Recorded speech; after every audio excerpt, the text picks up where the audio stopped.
Okay. All right. Well, I think we're going to go ahead and get started. So first of all, I want to welcome everybody to the Center for Digital Scholarship and Curation. And the official kickoff for the CDSC was, of course, in January, and we opened our doors last July. But today, we are officially kicking off our Spring 2016 speaker series. And here at the CDSC, our mission is to promote collaborations that use technology in ethically minded and socially empowering ways through meaningful partnerships. So it's quite fitting that our first speaker in this series is Dr. Tara McPherson. Tara is an associate professor of critical studies at the University of Southern California School of Cinematic Arts. She started the Vectors Journal of Technology and Culture in 2005.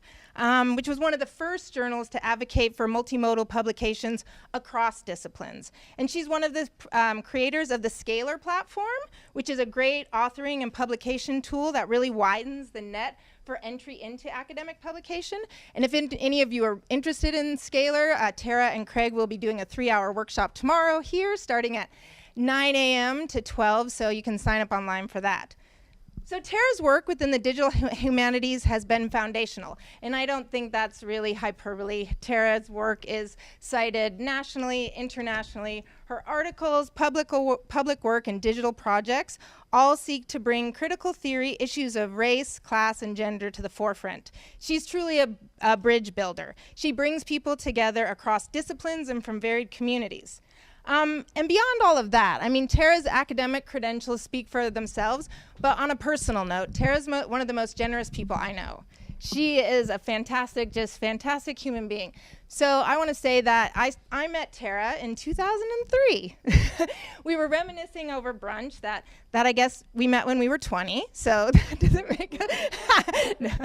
doesn't make us that old. But it's been 13 years since we've met, and I was a grad student just about getting ready to finish my dissertation at University of California at Santa Cruz, and Tara was up for the Race in Digital Space Conference, which was really one of the first conferences of its kind at that time to interject these notions of race, critical theory, social justice into the technology field. And at the time, as a grad student, I was talking with Tara, and she really pushed me intellectually to push my arguments about indigeneity and indigenous information systems and intellectual property rights to the fore. I was a Vectors fellow, and Tara's really been one of the advocates for Mookadoo, the software that we've produced here at WSU since the beginning. I think we would not probably have succeeded in some of the early grants we did without Tara's blessing really pushing this. And that's what she's done for scholars, is what I mean by being generous. At the time, she was famous then. She's much more famous now in academic circles. She didn't have to take the time out for a grad student, but she did. And I think it's one of the reasons I'm here. It's one of the reasons this center is here with our mission, because Tara's really been giving voice to that broader mission for years, and really bringing people together. So it gives me great pleasure to have Tara open up our series. So please, everybody, give Tara a cougar welcome.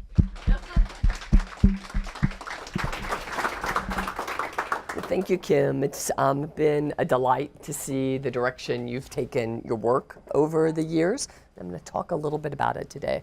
But I also want to thank Trevor and congratulate you all on the new center. I don't usually sound like this. I have a pretty wicked cold, enough so that I was one of those people asleep on a bench at the SeaTac airport for 2 hours last night, sound asleep, as I waited for my flight. So I'll probably read a little bit more than I talk, just to stay focused, because I have a lot of antihistamine in my head right now. I'm going to talk a little bit about what we might call some alternative origin stories for the digital humanities, and the origin of that term a little bit. We hear, I think, a lot from our provost, or our covost, as I learned today, and from sort of larger pressures outside the university pushing inward about big data and about what the kind of engagement of scholarly fields with big data should be. And I think that kind of dreams of big data have definitely captured the imagination of the humanities in many ways. And we hear conversations about, the computational power to read, I might say actually process 1 million books, or to pattern search 500,000 photos, right? But today I really want to turn our attention away from those directions that focus on massive data sets, on text mining, on what has been called distant reading. I think on an impetus that pushes the digital humanities more and more toward the sciences, to pursue instead what the relationships of DH might be to the arts and to the more theoretically inflected humanities traditions, which are part of the kind of background I emerge from. I was trained as a feminist film scholar. I don't write code, but I have now for quite some time run a lab that builds software, right? So we could talk about that process more if people are interested. This design and software team that I founded in the early 2000s with my collaborator, Steve Anderson, has been experimenting with digital scholarship through the kind of projects Kim mentioned. First through Vectors, a multimodal journal, and later through Scalar, which I'll talk a little bit about today, and then Craig will tell you much more about today. Craig Dietrich is over here in the burgundy t-shirt.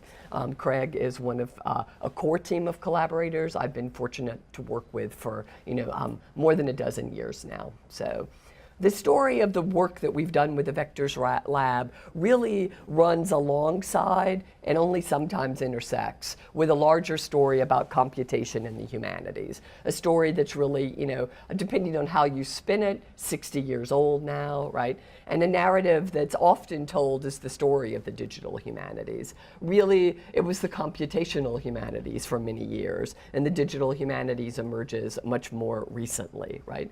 Wikipedia offers us this version. I promise you this is the only slide I'll show you with lots of text on it, right?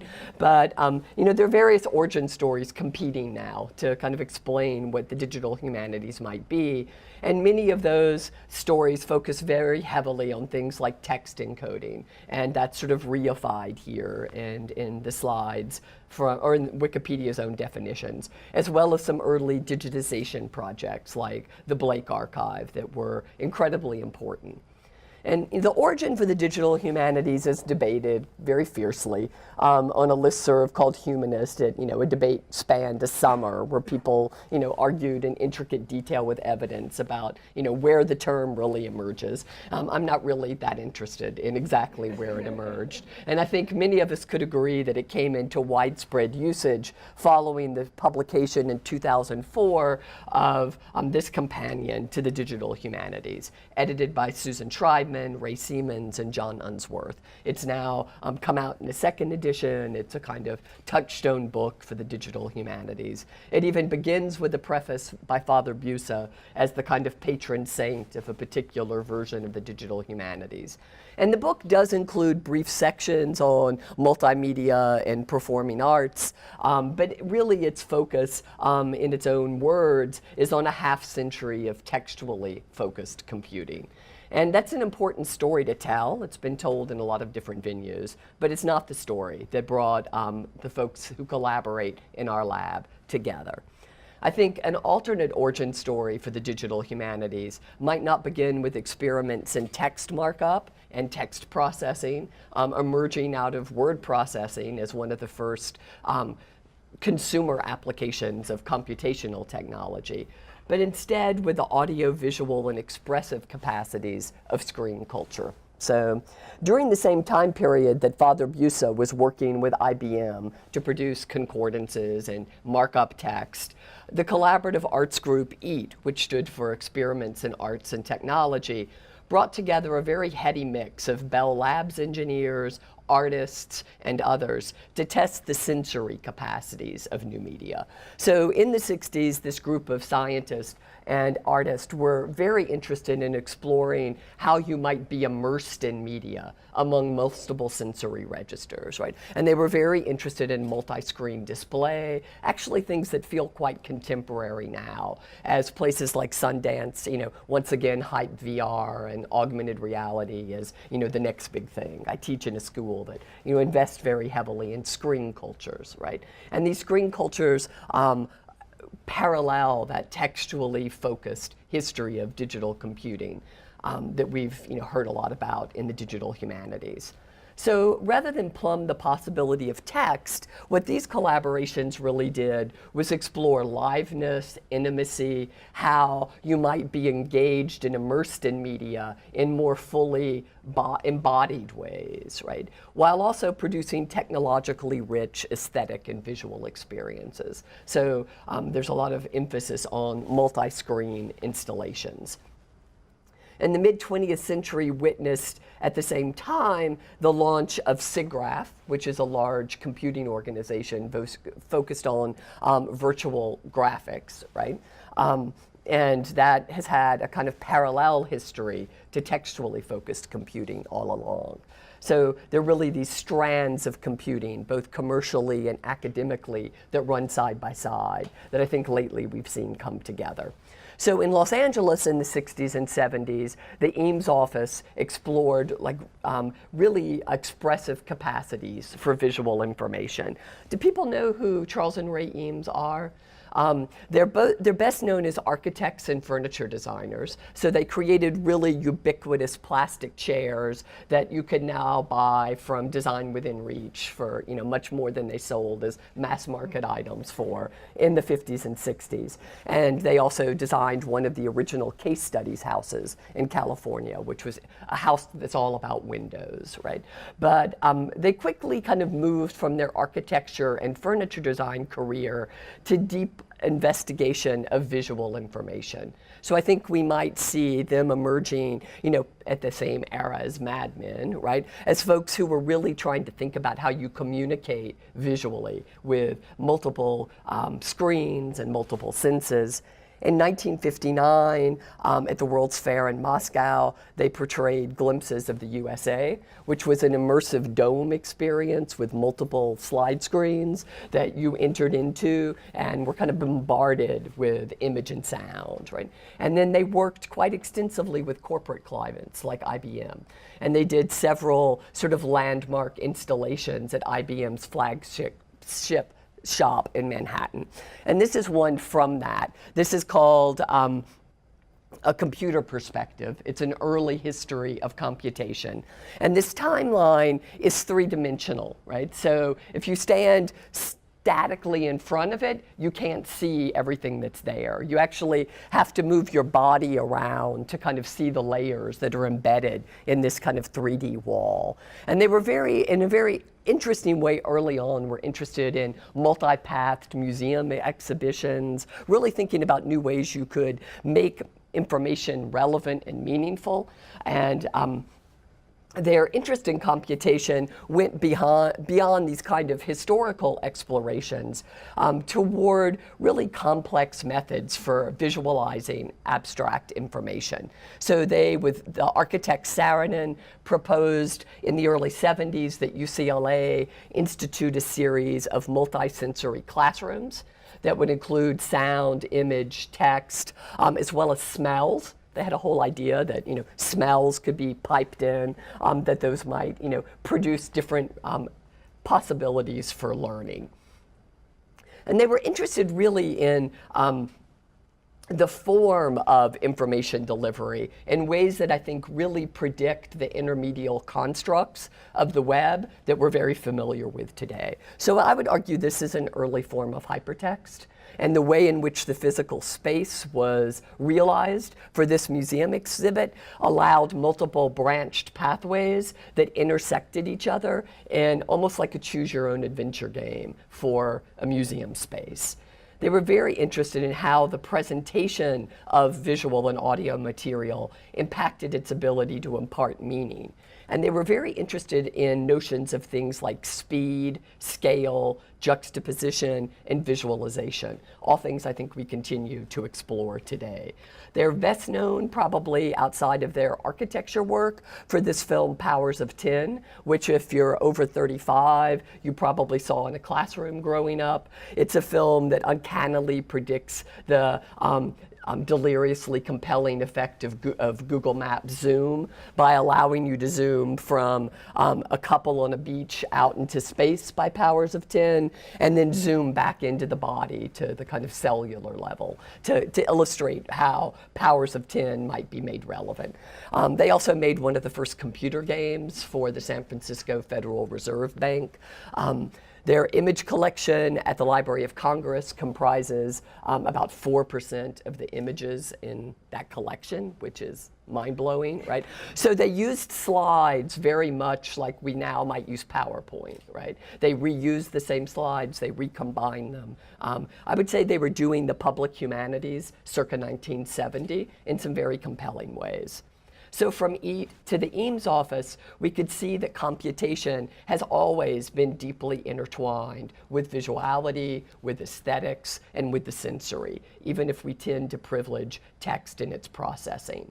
Those stories about text don't tell the full tale of computation's intersection with the humanities, and I'd say with the human and our full kind of sensory apparatus. I think those textually focused questions can also cleave the humanities from aesthetic and ideological questions that I think are one of the strongholds of the humanities that we want to hold on to, rather than edging the humanities closer to the sciences, right? In her insightful book, Beautiful Data, which came out last year, Orit Halpern maps a radical shift in cultural attitudes about the display of information from the 1960s forward. And she underscores the way in which these shifts, a kind of mid-century explosion of visuality, had everything to do with cybernetics and with emerging forms of governmentality that are really important to hold on to. I also, I think it's quite normal to relate the history of the digital humanities as a series of progressive stages, right? So we see this tendency often and repeatedly. So the Digital Humanities Manifesto proclaims that the first wave of DH was quantitative, mobilizing the vertiginous search and retrieval powers of the database. The second wave is qualitative, interpretive, experiential, even emotive. A companion to the digital humanities, which we saw before, locates the emergence of multimedia and DH, especially in the 1990s, decades after I think it really begins. And I'm equally guilty of these teleologies. In a 2009 essay in Cinema Journal, I map a kind of tale of the digital humanities that moves from the computational humanist to the blogging humanist to the multimodal humanist. But I've increasingly come to believe that these kinds of mappings obscure as much as they illuminate, right? That they allow us really to erase untidy, competing, overlapping histories of the conjuncture of text, media, and database, and privilege a linearity that obscures a lot. So feminist scholars have recently begun to question feminism's own periodization of feminism into waves, first wave, second wave, third wave, right? Kathleen Laughlin has argued that that metaphor privileges a singular feminism that makes it very easy to lose sight of intersectionality and of the ways gender was not always the predominant category of analysis. And I think a similar logic happens when we frame the digital humanities as 1.0, 2.0, 3.0. It erases very significant differences between early projects that had a different kind of commitment to experimentation and to political engagement. So I also think that kind of wave metaphor or stages metaphor tends to recapitulate techno-utopian logic that sees the web as endlessly marching forward to better and new things, right? And I'd like to stop and think about what's lost as Google and Amazon dominate our web environment, right? I think templates, the cloud, the walled gardens of my iPad, right, lock us into a very different version of computation than Web 1.0. And framing it as 1.0 leads us to believe that, the present is better, and I'm not sure it is, right? So I don't want to spend a lot more time recounting these histories, but I want to use them to kind of suggest the ways in which the work of the Vectors Lab has always been experiential, emotive, and political. At the same time, it's engaged, what we might call the retrieval powers of the database. So our work is possible really because of a complex and multiple set of entanglements, and I mean that in the kind of sense of Karen Barad, of the humanities, the arts, and computation over many decades. And the entanglements that particularly motivated our work include the role of theory within the humanities. I came out of graduate school at the moment of, what I now, nostalgically think about as high theory, right? And I really mourn the kind of loss of certain theoretical inquiry within a lot of humanities disciplines. And we also wanted to bring those kinds of moments, particularly within feminism, ethnic studies, and cultural studies, into productive collisions with practice, right? So I think there's not a reason why theory and practice need be cleaved apart. And as a feminist film scholar, I know that most of my favorite filmmakers, from Eisenstein to Maya Deren to Laura Mulvey, have never understood theory and practice to be separated, right? They understand them to have a close relation. So I would say our goal in the lab is not that tagline of DH, less yak, more hack. Right? We're not really interested in another phrase that circulates in sunsetting ideology, because I don't believe that you can. But we do take really seriously the notion that grappling with material and technological objects can change how our theory is written, right? So Eric Lawyer, our lab's creative director, has described our process as start wordy, end nerdy, and I like that better than less yak, more hack, right? So as Kim could attest to our vectors process, we always began with a lot of words, right, before we began to build. So our approach draws from histories of activism that have creatively merged theory and practice. I spent, a lot of time in grad school while reading feminist theory at abortion clinic defenses, not imagining we'd be doing that again today, decades later. But I understand theory and practice to be integrally wedded together. We're also influenced in more recent years by the work of numerous DH scholars and artists who really have taken up the work of critical making, including Matt Ratto, Garnett Hertz, Gentry Sayers, Roger Whitson, Carl DeSalvo, and many others. I think we draw particular inspiration from feminists that walk the theory-practice line. And I know it's weird to read you a list of names, but I think it's important to name folks, right? So Marcia Kinder, Ann Basalmo, Kim Kristen, Joanna Drucker, Alex Uhas, Joanna Zelinska, Dean Greger, Sarah Kimber, Miriam Posner, Jessica Pressman, Liz Loesch, Jackie Wernemont, and a host of others. Like women really committed to exploring the tensions between feminist theory and practice. And I think Joanna Zelinsky does this in some really interesting ways. So we do not believe, as Bruno Latour does, that critique has entirely run out of steam. But we share Zelinsky and Kimber's belief that creative practice, the work of making, the work of changing materials and their form, can alter reality by intervening in it at a material level. The feminist theorist Jane Bennett writes of the craftsman's desire to see what a material can do, and she distinguishes this from the scientist's desire to see what a material is. And I find that a seductive appeal to that formulation. This kind of curiosity about the material, the desire to understand what things can do, I believe operates at a different register than critique. I think you learn something different when you're engaging material in its form. And I know theorists might resist such framing. Sarah Kimber recently has done so, arguing that words are equally a material, right? But I think that the other materials we might engage, particularly in our case, computational materials, engage other agencies and open us up to the kind of vibrant liveliness of these machines. If you've ever struggled to make your machine do the thing you wanted it to do and anthropomorphized it, and kind of called it names, right? I think we understand that these machines have an agency at some intuitive level, right? And I think humanities scholars engaging that agency is good for both technology and for the humanities. So in a project like this one, This is an early project from the journal Vectors, done by Jennifer Terry, who's a feminist scholar at UC Irvine, and one of our former creative directors, Reagan Kelly, working on the design. Ginny Terry was really interested in bringing together what's a collection of amateur video produced by soldiers in the Afghanistan and Iraqi conflicts, right? So she had curated herself hundreds of these videos from YouTube and other video sharing spaces. They're quite graphic in their content. Many of them are done with head-mounted cameras as soldiers are out about their daily work.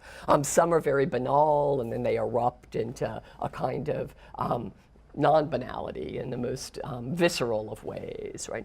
And the project is not just collect and analyze the videos, it also ascribes an agency to the videos themselves, right? And I would argue that this piece is very different than an article written about these videos, because it invites you into the videos through a number of registers, including critique, annotation that's actually embedded through the videos, right? So it really invites the listener to attend to the video, to see and hear the video in a way that print scholarship, I think, has a harder time doing.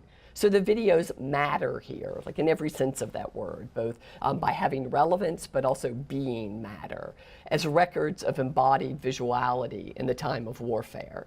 And then they're recontextualized through Terry's own analysis and Kelly's creative design. So Killer Entertainment's really points to the agency of video in our world. I think my son is 13. If you ask half of his peers what they want to be when they grow up, they say YouTube artists, right? Like video is very real in the world of youth today, right? And I think, the humanities need to attend with our own critical reading skills to the way video is shifting communication practices, right? I'd say we're moving from composing to compositing in very real ways, as in the work of scholars, right? So hermeneutics has a role to play here, but it's not the only game in town, right? There are other things that might happen. I think it's not really surprising that when attending things like that camps or DH workshops, folks can get a little giddy with the making. It's very compelling, right? So, when I first learned HTML, 20-something years ago, and could see, a page of text magically transform into color and image, it seemed insane, right? It felt transformative at a very deep level, even though my, computer scientist husband quickly pointed out that that was not code, right? And it was a markup language, right? So I think there's an optimism born of making that could be really appealing, and it's very hard to reconcile with the negative force of critique. This critique is often analytical in that negative sense Adorno limbs for us, right? And I'd like to think about how we could hold them together. But I also feel that the emphasis on tools, on building, on code, that sometimes surfaces in digital humanities rhetoric, frames theory and practice in a really unproductive binary. So Natalie Cesare, Bethany Novisky, Miriam Posner have all commented on the gendered dimensions of tool building within DH, and I think those critiques are important to hear. So, the kind of questions that motivated us in the Vectors Lab as we began to imagine what vectors might be were a little bit wacky, not maybe the way you normally approach a technology project. We asked questions like, does it matter if a feminist or critical race scholar is involved in the making? What would the difference be in the way technology gets made if someone whose motivations were not technological but ideological explicitly was doing the making? What formulations of feminism or critical race theory could be relevant to that kind of inquiry? Can software or tools be feminist? Or are tools just something feminists use? I would actually argue that they can, and we could talk about that in Q&A, right? We were also interested in how design might foreground modes of critical inquiry, aesthetic design, visual design, that would matter to fields invested in things like social justice and social change. And feminist software or critical race platforms might most realistically be a utopian project. You could use Scalar from now until, 2020 and never think to yourself, oh my, this is a feminist platform, right? But I think I could make a compelling argument for what might be feminist about it. So right now I want to kind of describe a series of projects that we undertook in the Vectors Lab and give you a kind of sense of part of what we were up to and how we worked. So the Vectors Lab, in its first several years, ran a series of fellowships to bring scholars together to work with us with an extensive sort of 6-month process to co-create digital projects, right? That were not projects that we built for a scholar. The scholar needed to kind of work with the kind of technology themselves in very kind of active ways. And the team initially was Steve Anderson and I, who are both professors in the cinema school. We hired Reagan Kelly and Eric Lawyer very quickly to work as creative directors. They're both very talented film and multimedia artists. And then further in the process, hired Craig, who's here, as our technology information designer. And that core team has mostly stayed together. We lost Reagan, right? But we brought folks together to do work like Killer Entertainments, and as well things like this project, which is called Public Secrets. And we found in this project and in others that many of the scholars we are working with had their own archive of evidence they had collected in some way, that they were very interested in animating through new registers, right? So we asked people when they applied for a Vector scholarship to explain to us why the work could not exist in print. Like, why do you need a digital delivery for this particular project? And that work really kind of shaped what we would go on to do. So I'm not going to show you these projects live. Vectors is an open access journal. It's available online. You could see it there, and all the projects you could explore. But this piece, to give you a sense of it, is I would call an audio documentary of hundreds of hours of footage of women incarcerated at the largest women's prison in the world in Chowchilla, California, right? And Sharon Daniel, the artist and scholar who worked on this piece with Eric Lawyer, was interested in bringing those voices of the women she worked with in prison into conversation with theorists of the carceral state, right? So the project is explored through a series of themes like bare life, human life, inside, outside. You could explore the pieces thematically through those exploratory kind of themes. You could follow one woman's story through the archive and see how her story develops. And in the piece, we were really experimenting with what an emergent argument might be, right? So, this is not an argument that probably looks like anything you normally encounter in your scholarly journals, right? Even when you finish the piece, you may still not have a neatly underlined sentence to take away that summarizes its input for you. So I've had interesting conversations with rhetoricians about whether this could be an argument, right? But I think that it can, right? And it's also quite sensory, right? And the piece unfolds in different ways depending on how you interact with it. So in some ways, it's exploring the kind of logic of video games that open up some things to you because you've made some choices already. And other projects that we have undertook similar sort of work, right? And in this piece, we really start, I think, to imagine new possibilities for how the archive mutates into the database, right? We're particularly interested in vectors and now with Scalar and what an archive with a point of view is. Rather than imagining that a database or an archive is a neutral object, we know from Foucault that they're not, right? How do you kind of foreground the points of view in an archive and slice through it in a variety of ways? As you've heard, we also worked with Kim Kristen on a project called Digital Dynamics Across Cultures.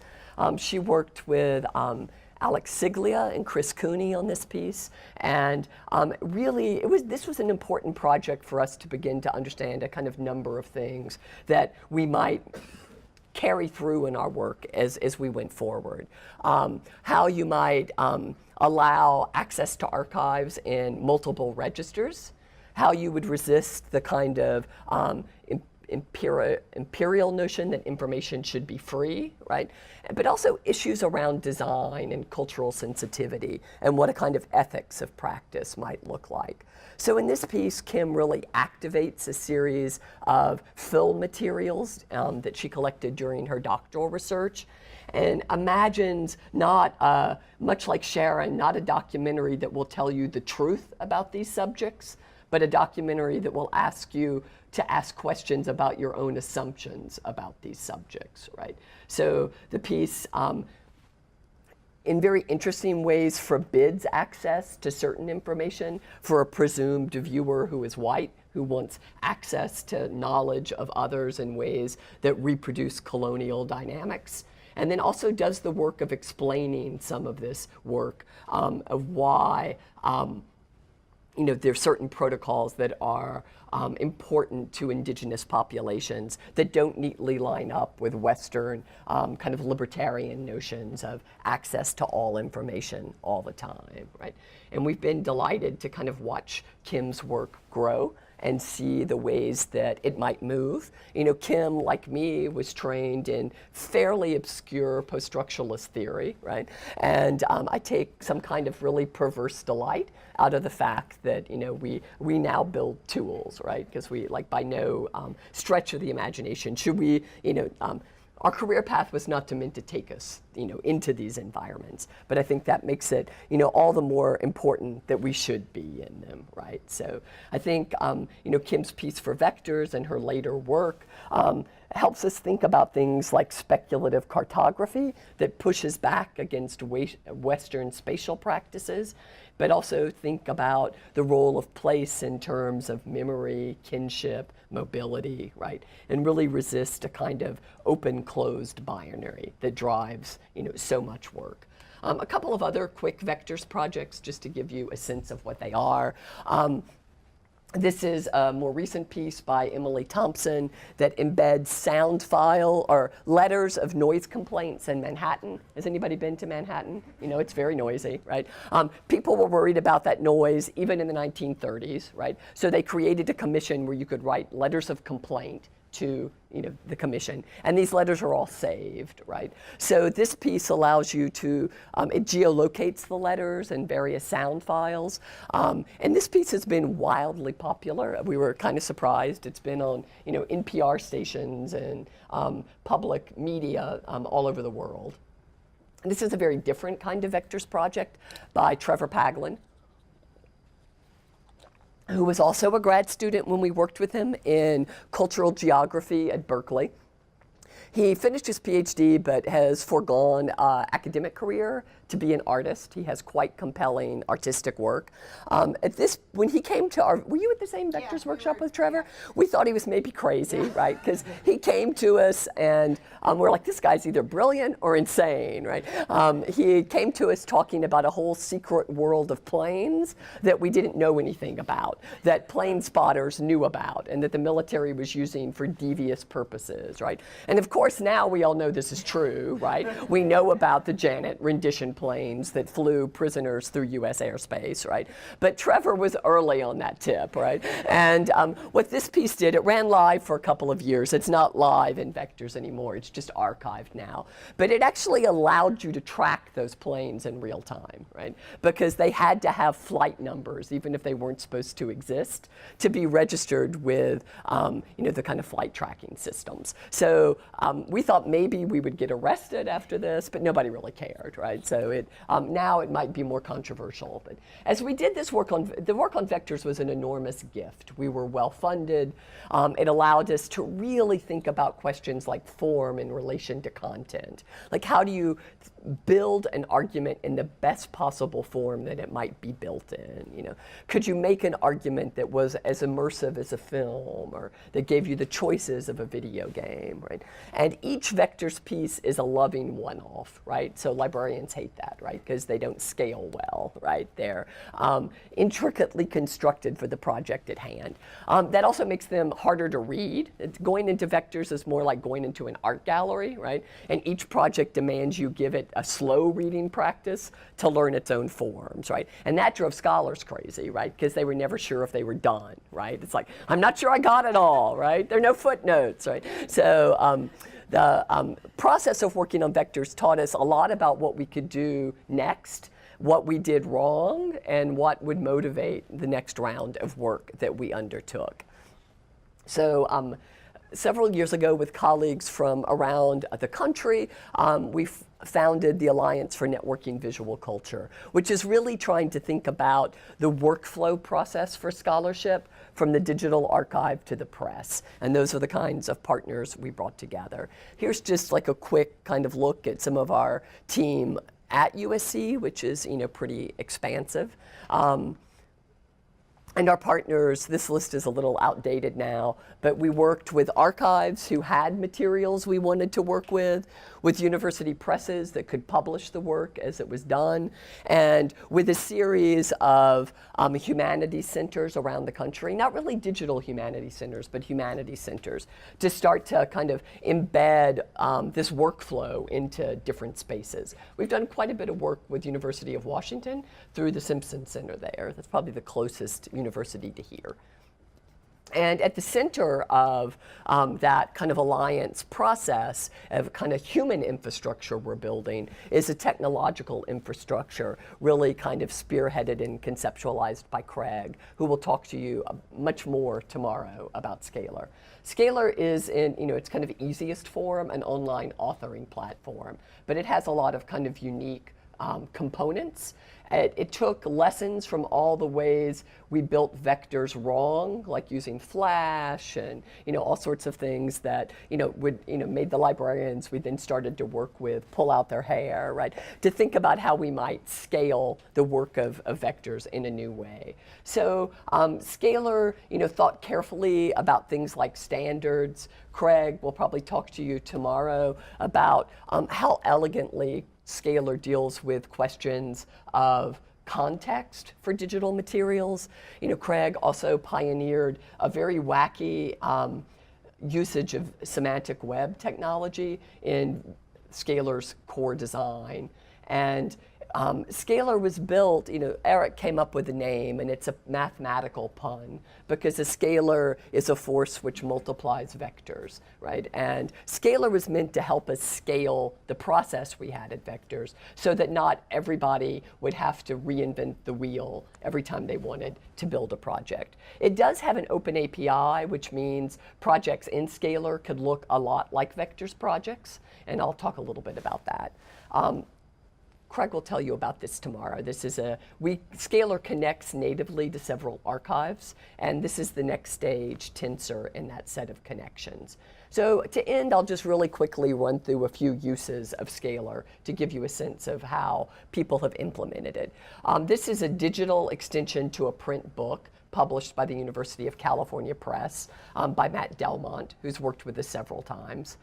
Part of Scalar's capacity is to render through a suite of visualization tools your project after you've built it on the fly. So you don't need to know how to build visualization tools. The platform kind of does that for you behind the scenes.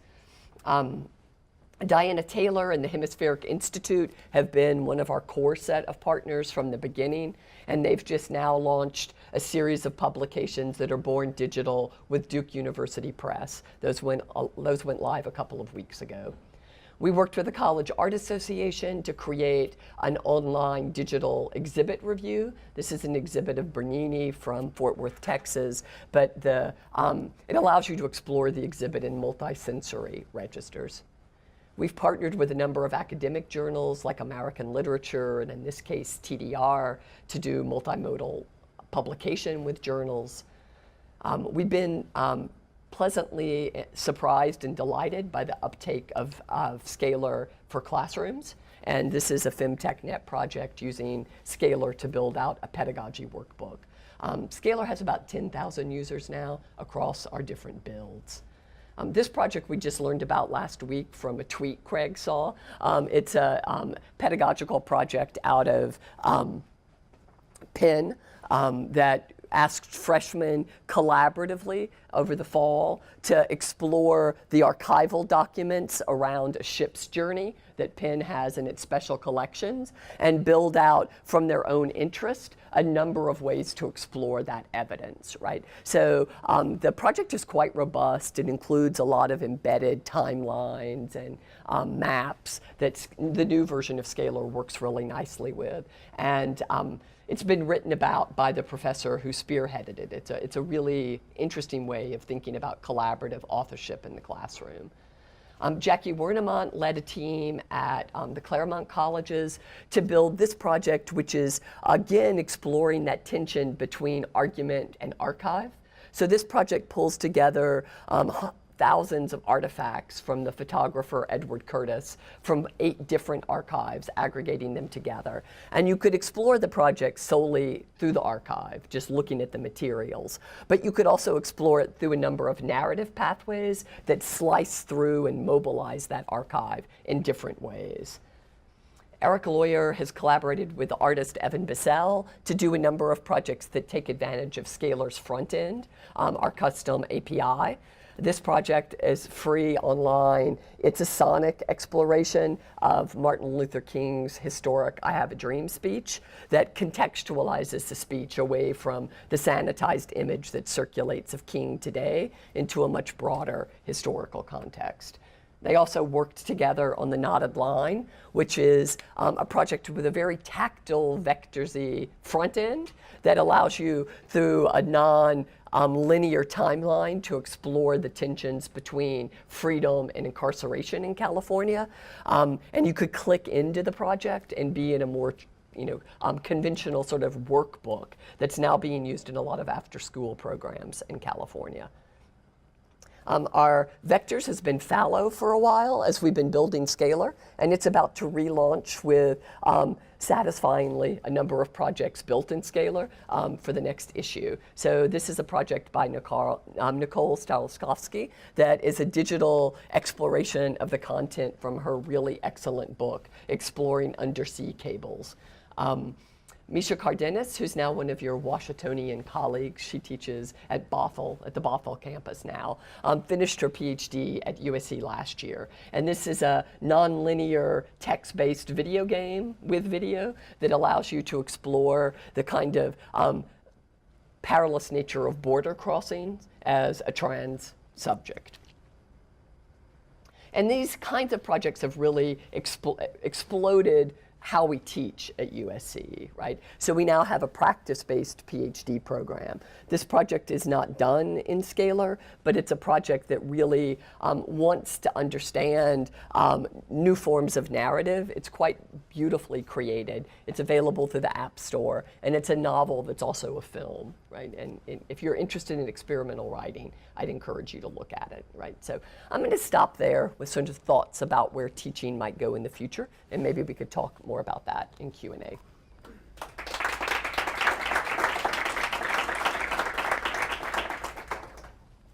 So I have the live stream microphone. It doesn't act like I'm not talking into. So if anybody has questions, I'll come around with the microphone. But do we want to? Somebody want to start us off? Trevor. Tara, could you expand a little bit on what you see as a successful DH project and what is unsuccessful?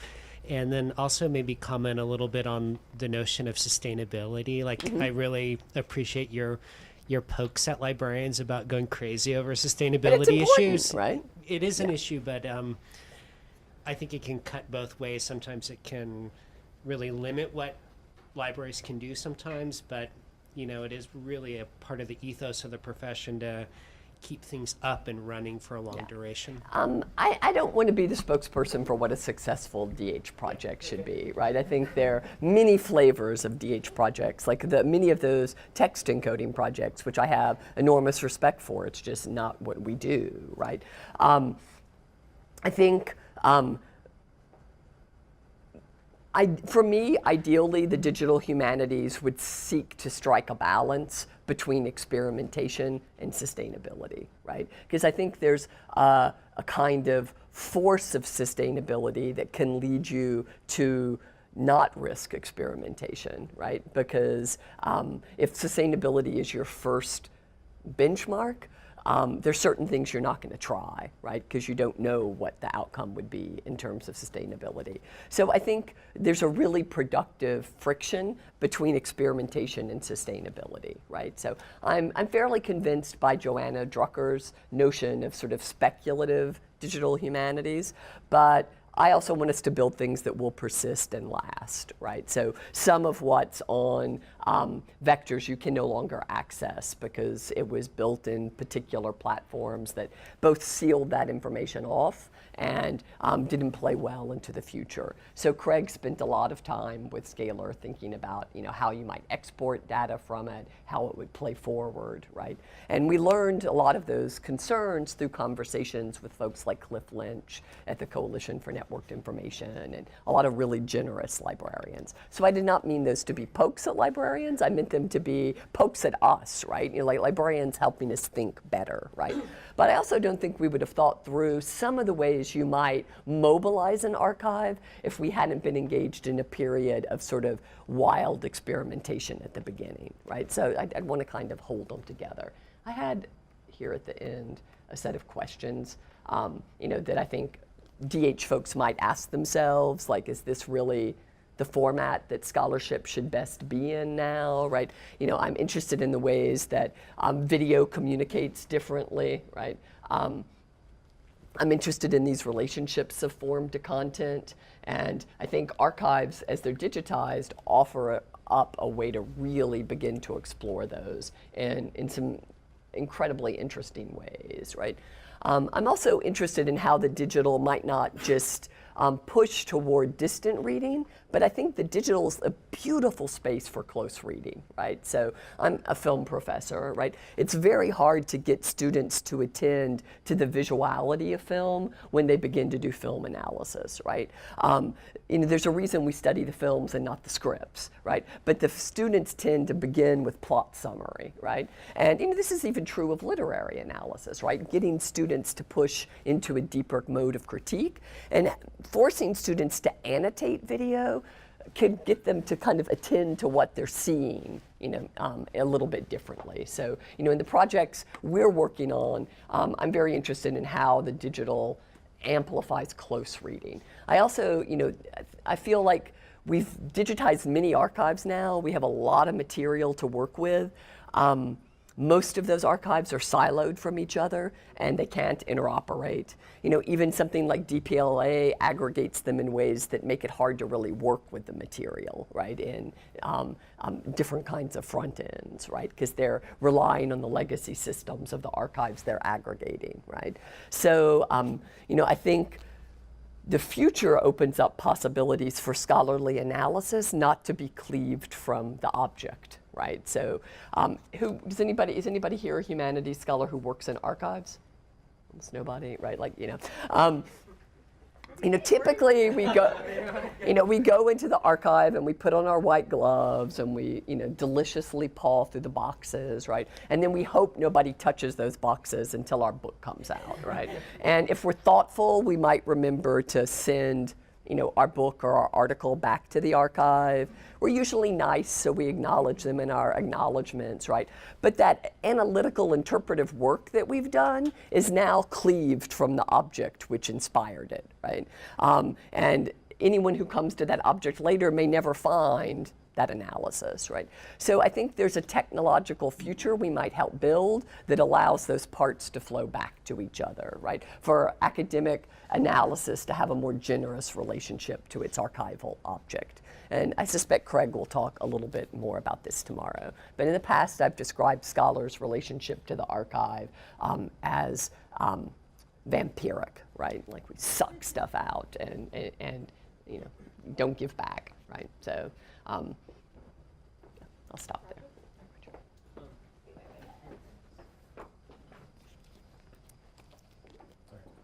I really loved your talk, especially the great anecdotes about graduate student.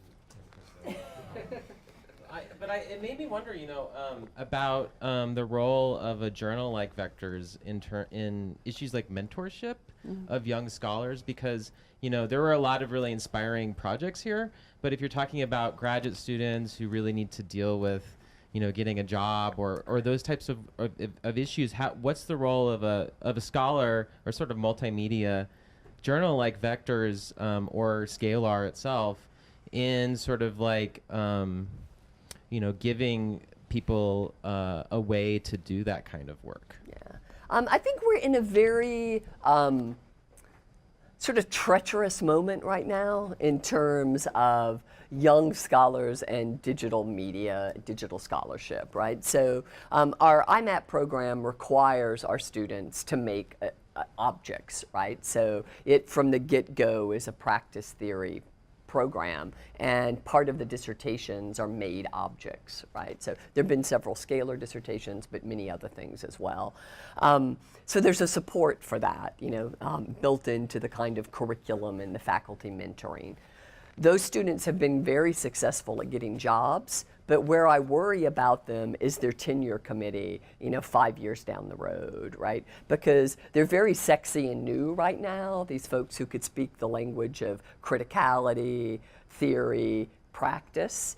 But they go into departments where they're like a unicorn. They're like the only one of their kind, and they don't have always support, right? So, Misha last year in going to Bozell turned down two, what on paper were more prestigious jobs, because we talked a lot about what was going to make her happy in terms of what she could do and where she would be able to do that work without having to fight to do it at every turn, right? So I think we're slowly seeing improvement, right? The College Art Association released last week its long overdue guidelines for tenure and promotion in digital scholarship. The MLA and Kathleen have really been at the forefront of this, right? So AHA, right? So there's movement, but part of the reason I do things like write hundreds of support letters for people's grants every year, right, is because you have to have each other's backs, right, to really be able to do this work, right? And, I do a lot of tenure reviews, and I really look forward to the day when a tenure review for a young DH scholar doesn't show them having done 150 to 200% of the work the folks who are just doing print books do, right? Because right now I think we're in that moment where, to be smart, you'd sit down and write the book, right? Unless you had really explicit evidence in writing that your department values something else. I think the new NEH Mellon Fellowship that was announced last week for digital scholarship, perfectly suited to Scalar, I might argue, particularly since part of the language feels like it's from one of my grant applications. That work, that kind of validation from national agencies, I think could help as well, right? But, in my own institution outside of the cinema school, there's quite a bit of skepticism about humanities scholars getting grants, that just big grants rather than a grant to go to Bellagio and write, right? So it seems to be somehow tainted by money, right? As if everything else we do isn't. Right? I want to follow up on that with a question based on, riffing off of Roger, but what you said earlier, Tara, which is that, what would a feminist tool look like if it was Scalar, if it was Mookadoo, and it, and I meant 100% sincerely what I said at the beginning. I don't know I'd be doing what I'm doing without having that Vectors Fellowship in 2004 right out of grad school. I too don't code, but I've built a tool and gotten grants for that, and so to be in such great company, but it was a mentorship. And then there were the crazy other people around the table, like Trevor, but Sharon Daniel, I was sitting there with all these people, and I was one of a few graduate students there. So it was a great experience, and it's sort of gone on to, that Vectors, you did that for several years, and there were cohorts that went through there, then we've all sort of supported each other. One thing that came out of that, and I don't know if you remember, was that we sat around and talked about tenure and what we should do. And I came and started my first year here and went to the department I was in at the time and said, we need to put this in the TMP documents now as first year, and they're there. And WSU is one of, the leaders, even though we don't push ourselves that way, of validating this sort of digital work in the humanities. It's in several of the TMP documents across the College of Arts and Sciences. So I just wonder if you can actually be a little more explicit about what are these feminist tools that we're building and that we're putting out there, and does having each other's back, is that part of it? Is it part of opening up those tools to think differently, that at their core these tools are different than other tools? Yeah, I think, and Craig and I have talked about this a fair amount. I understand the structure technologically of Scalar to be deeply intersectional, right? It's flat rather than hierarchical in the way that WordPress is as a platform. And that's not an accident. It came out of work like that we did with scholars like Alex Juhas, who wanted to be able to mobilize information along different registers, right? In the beginning, Craig quickly realized we were going to need some kind of middleware so that everything wasn't created by scratch from the beginning. And the team spent a lot of time sitting around talking about, as we imagine Scalar, I've just been rereading all those early documents for a book I've just finished, and it was really funny to go back and read what we thought Scalar was going to be, right? This like AI system that you would ask you a set of questions and then it would build what you wanted behind it, right? But that kind of ability to connect different things together and have them not be fixed in the kind of fixity of database structures, right? Craig very quickly understood that he needed to implement a database tool that allowed iteration, right? Which is not really what database tools are designed for, right? So I think from the very beginning, that desire for iteration and interrelation are things that I would point to as sort of the trace of both post-structuralism and feminism, in the platform, right? Other questions? Oh, sorry, Kristen. Yell and scream. It's kind of riffing off the last question about time and labor and tenure and value. It's the collaboration that happens in these pieces. And how production and analysis still sometimes end up getting split in some of this work. I know for myself, I was working on a piece for Kairos, a rhetoric and composition journal that does multimedia work pre-tenure, and was told to abandon it by my tenure committee because of the time it was taking me to do the design. I can do it, and I can code, but it was taking too much time, and it wasn't going to be valued. So the question is, when you have to bring in other people to these projects, I think you do, and I think when you bring in other people who can do the design or do the coding or do the video work, you end up with these beautiful, rich, like exciting pieces, but there's this slow process to it and this time and the ways in which that gets valued or not valued in the university sort of scares me. And so for yourself, I don't know, just what are your ideas on that issue of time and collaboration? I think it's particularly a problem in the humanities, right? So I don't know a humanities scholar who doesn't deeply collaborate in lots of different ways. We edit volumes together, we put on conferences together, we design lots of, kind of work together, right? But we're rewarded for a very singular work that's still on the model of the lone genius in the tower, right? So those changes are hard won, I think.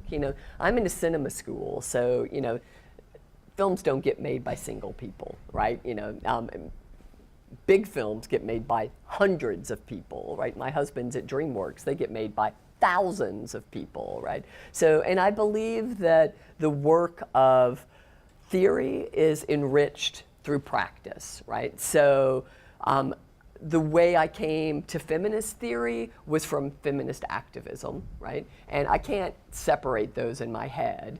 My university was not going to reward me for feminist activism. They were going to award me for the way I translated that into scholarly prose, right? So I think you choose your battles, and I'm not kidding about like thinking really about what it is that you want to do and trying as best you can in a hard job market to match that to a place that values it, right? So I mean, it sounds like here is better than most, but I consulted at Michigan when they did their cluster hire, and they just did it, like they'd asked before they started the hire. We're streaming. It would have been much better, right? Right. I mean, it feels like in the rush to bring in digital humanities, most folks don't know what they want, and they don't know how to support that work when they get it, right? But I do think it's changing. I don't think it's entirely hopeless. I think, yeah.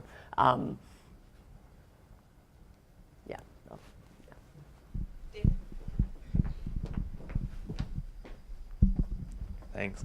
I want to start by saying how much I appreciate that you foregrounded critique and analysis as part of something we should hold on to in the humanities, even as we build new tools and learn to code. And I want to ask, use that as a point to ask about the trajectory that you laid out, starting with Eames and the IBM experiments, partly because that's a way that the sciences edged toward the arts.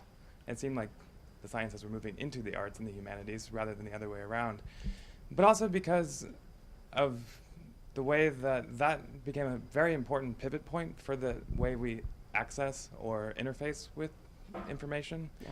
My reading of Port Alvern is that she sort of details that as a real loss for the conversion of archives into databases or knowledge as information. But that's a trajectory that you see leading us right to vectors and Scalar.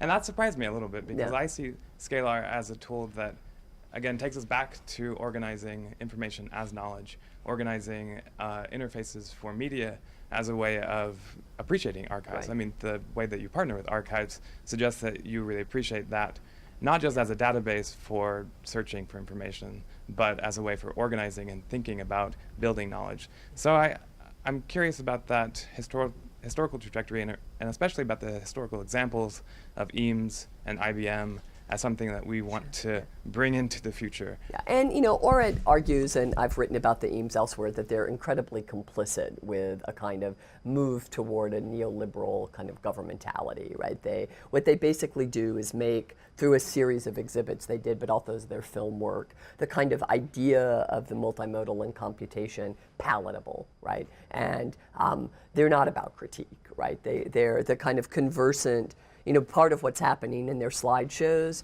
You could also sort of see the emergent rhetoric of a kind of hollow multiculturalism that, by the end of the 70s is really kind of firmly installed, right? So they have a way in which the slideshows on one screen will have like the diversity chunk, and it's disconnected from the larger logic of the show and everything else, right? So I don't think the Eames are like positive origin story necessarily, right? But I'm interested in the way they were bringing design and aesthetics together very early on, right? EAT is really complicated as well, and they've been written about more in art history than in media studies. There was a kind of glamour to the association with Bell Labs or IBM that had very specific gender dimensions for the work of both groups, and I think political dimensions. So, I agree with Halpern's critique of what's happening at this moment of shift. I don't read her argument to be that shift's in totally negative, right? I think, there's ways to mobilize that concern in different directions, right? So this is excerpted from something much longer. So most of the critique is not in there, but still interested in what we might point to besides BUSA as a way to understand the digital humanities, because I think it opens up a space for me to think about the work we're doing differently, right? So, but that was a really good question. Good answer to this long question. Any other questions? All right, can we move Sarah? Before we all get up to have some refreshments, I also want to say that the CDSC, if you're interested in pursuing digital scholarship here at WSU, we're offering 3 summer fellowships.